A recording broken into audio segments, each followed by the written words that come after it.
Praise Lord, hallelujah. प्रभु आप सबको बड़ी आशीष दे, बरकत दे। आप सब परमेश्वर के चरणों में आए हैं, परमेश्वर की हजूरी में आए हैं। ये धन्य है जो लोग परमेश्वर का क्या करते हैं, भय मानते हैं। आप भय मानते हैं, परमेश्वर के चरणों में आए हैं। और धन्य वे लोग भी हैं जो परमेश्वर के वचन को सुनते हैं। याद रखिए, जितने भी इस कलाम को यूट्यूब पे जाकर के सुनते हैं, परमेश्वर को भी धन्य कहता है, क्योंकि परमेश्वर का कलाम ही हमें आशीष दे सकता है। हालेलुया। हमने पिछली बार जाना परमेश्वर का वचन क्या है, जीवन की रोटी भी है। हालेलुया। वो जीवन का पानी भी है। आपके लिए वो जिंदगी है, वो क्या है, वो स्वर्ग से उतरी हुई है। हालेलुया। और जो आज हम जान रहे हैं परमेश्वर का भय मानने के बारे में। हालेलुया। जो परमेश्वर का भय मानता है वो कठिनाइयों से क्या करता है, बच जाएगा। हालेलुया।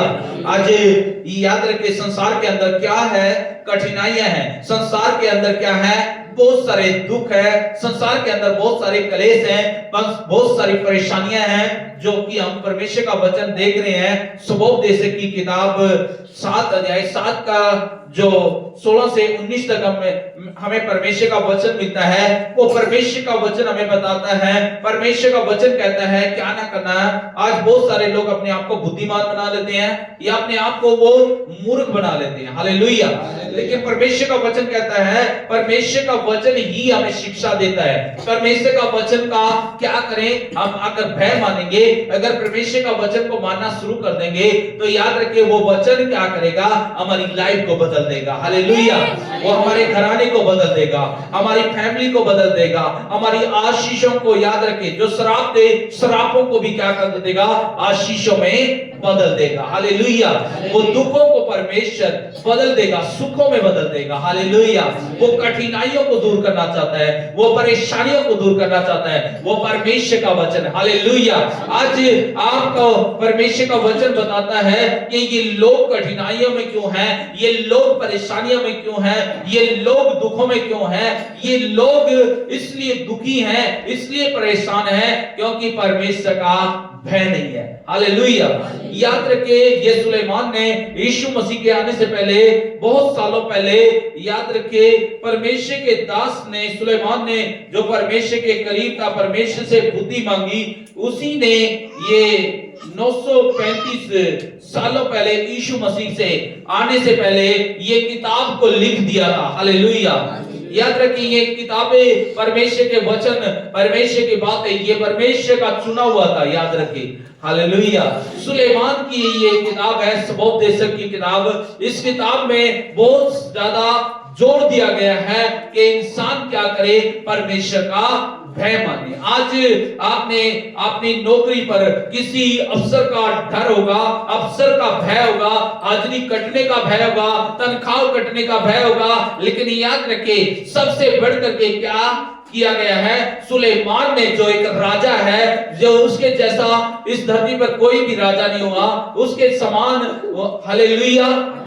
वो बहुत धनवान था, बहुत पैसे वाला, और वो राजा बुद्धिमान था। याद रखे, उसके जैसी बुद्धि के किसी के पास नहीं थी। ऐसी बुद्धि थी, दूसरे देश के राजे रानियां भी उसके पास वो बुद्धि का ज्ञान सुनने के लिए सुलेमान के पास आते थे। हालेलुया। और वो सुलेमान इतना परमेश्वर का भय मानता था, तो याद रखे, सुलेमान से परमेश्वर ने बातें की और सुलेमान से परमेश्वर ने बुद्धि दी। उसी बुद्धि से उसने इन वचनों को लिखा है। हालेलुया।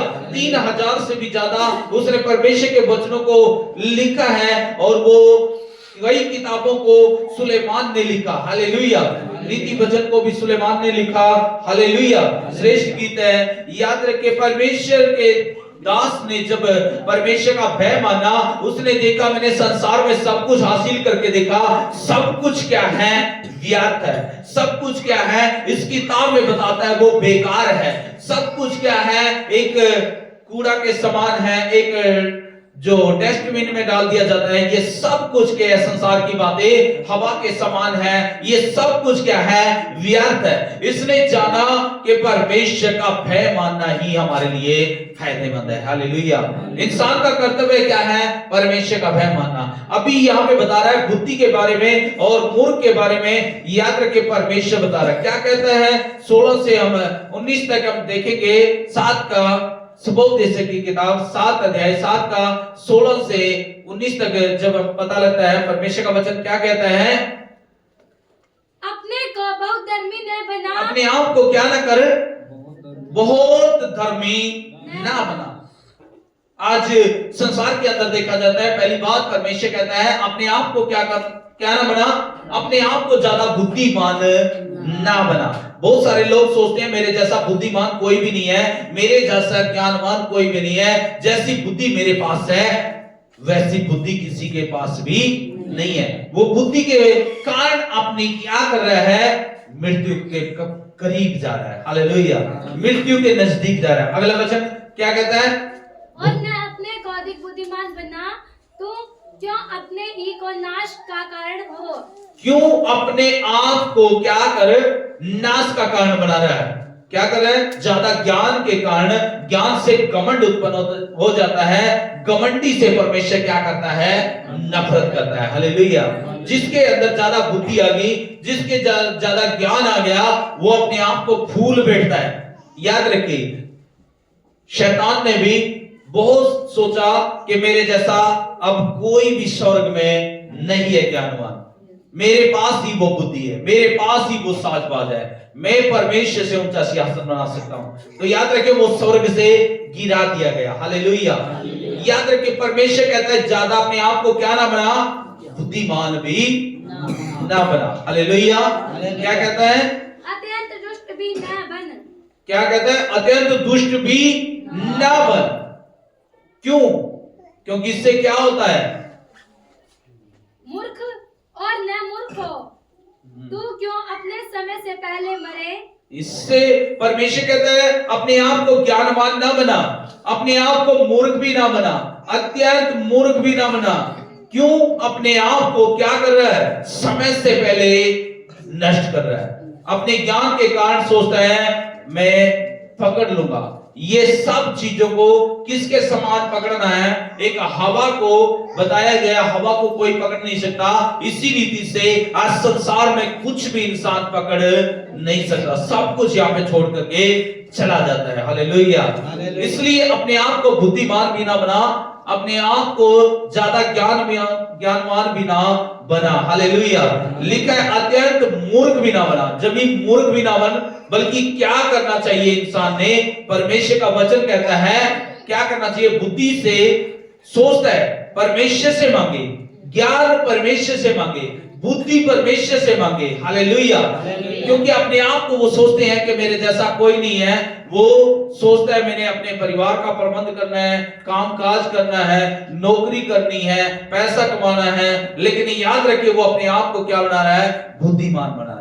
हालेलुया, लेकिन परमेश्वर कहता है बुद्धि तो परमेश्वर की ओर से मिलती है, ज्ञान तो परमेश्वर की ओर से मिलता है, कामयाबी परमेश्वर की ओर से मिलती है। लिखा है वचन में घोड़ा तैयार करना हमारा व्यर्थ हो सकता है, काठी लगाना भी क्या हो सकता है, बेकार जा सकता है। लेकिन याद रखिए, हम लड़ाई के लिए घोड़ा तो तैयार कर लेंगे, लेकिन जीत किसकी ओर से मिलती है, यहोवा परमेश्वर की ओर से मिलती है। अगर याद रखे, घोड़ा आपने तैयार कर लिया, काठी भी लगा ली है, अगर आप लड़ाई करने जा रहे हैं तो लड़ाई में हार भी सकते हैं, लेकिन लड़ाई में जीत कौन दिलाएगा, वो लड़ाई की जीत तो किसकी ओर से मिलती है, वो यहोवा परमेश्वर की ओर से मिलती है। हालेलुया, इसलिए परमेश्वर से कहे परमेश्वर में कुछ भी नहीं हूं, परमेश्वर में तो शून्य हूं, मैं अपने आप को तेरे हवाले करता हूं, अपने आप को जीरो करे और परमेश्वर का भय माने। हालेलुया, अगर अपने आप को ज्ञानवान बनाओगे, अपने आप को बुद्धिमान बनाओगे, अपने आप से मेहनत करोगे तो कुछ भी हासिल नहीं कर सकते। आपके लिए आसान तरीका है कि जो भी काम करे याद रखे परमेश्वर का भय माने। हालेलुया, हालेलुया, क्या करे, परमेश्वर का भय माने। लिखा है, फिर से पढ़ेंगे, यह अच्छा है कि तो इस बात को पकड़े रहे। परमेश्वर का वचन कहता है तुम्हारे लिए ज्यादा ज्ञानवान बनने की जरूरत नहीं है, अपने आप को मूर्ख बनाने की भी जरूरत नहीं है, बल्कि तुम्हारे लिए अच्छी बात यह है, परमेश्वर चाहता है तुम्हारे लिए अच्छा यह है जिससे क्या हो सकता है, तेरा भला हो सकता है, जिससे तुझे कामयाबी मिल सकती है, जिससे तुझे जिंदगी मिल सकती है, जिससे तेरी लाइफ बदल सकती है। वो क्या है, क्या कर, और उस बात पर से भी हाथ न उठाए, क्योंकि जो परमेश्वर का भय मानता है याद रखिए, आपने परमेश्वर का भय मानने की जरूरत है। जो परमेश्वर का भय मानता है उस बात से आपने हाथ नहीं उठाना है, बल्कि परमेश्वर के आगे अपने आप को समर्पण करना है, परमेश्वर का भय मानना है। तो परमेश्वर का भय मानना से क्या होगा? वह इन सब कठिनाइयों से पार हो जाएगा। याद रखिए, जब आप परमेश्वर का भय मानोगे तो क्या होगा?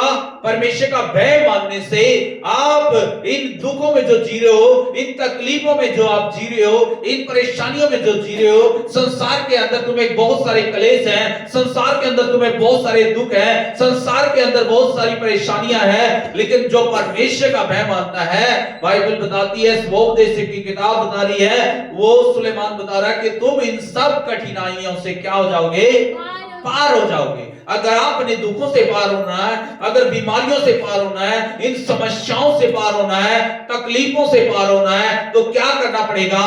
परमेश्वर का भय मानना पड़ेगा। हालेलुया। क्या लिखा है?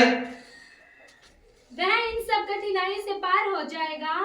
बुद्धि ही से नगर के 10 हाकिमों की अपेक्षा बुद्धिमान की अधिक सामर्थ्य प्राप्त होती है। हालेलुया।